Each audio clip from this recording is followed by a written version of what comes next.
तांतियावाला में अंजुमन ताजरान के ज़ेर एहतमाम पाक फौज इजहार यकजहती के लिए रैली का इनेकाद किया गया। रैली में शहर भर के ताजरों ने भरपूर शिरकत की। मज़ीद तफसीलात जानेंगे तांतियावाला से हमारे नुमाइंदा अली हसन साबरी की इस रिपोर्ट में।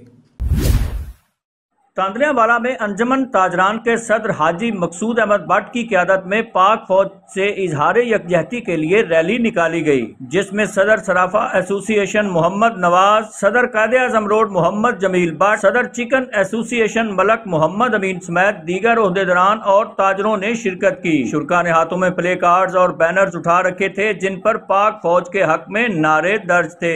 रैली बिलाल शहीद पार्क से शुरू होकर शहर के मुख्तलिफ रास्तों से गुजरती हुई वापस बिलाल शहीद पार्क पर इख्तिताम पजीर हुई। शुरका ने पाक फौज के हक में फलक शगाफ नारे लगाए और दुश्मनों को ललकारते हुए कहा कि पाकिस्तान की बहादुर फौज दुनिया की सबसे मजबूत और जुर्रतमंद फौज है, जो मिट्टी के एक एक जर्रे की हिफाजत करना जानती है। रैली के शुरका का कहना था कि भारत को ईंट का जवाब पत्थर से दिया जाएगा। दुश्मन किसी गलत फहमी में न रहे। 25 करोड़ अवाम अपनी फौज के साथ सीसा पिलाई दीवार की तरह खड़ी है। ताजरों ने इस अज़्म का इजहार किया कि मादरे वतन की सलामती के लिए वो हर मुहाज पर अपनी फौज के साथ हैं। कैमरा टीम के साथ अली हसन साबरी, हकीकत न्यूज, तांतियावाला।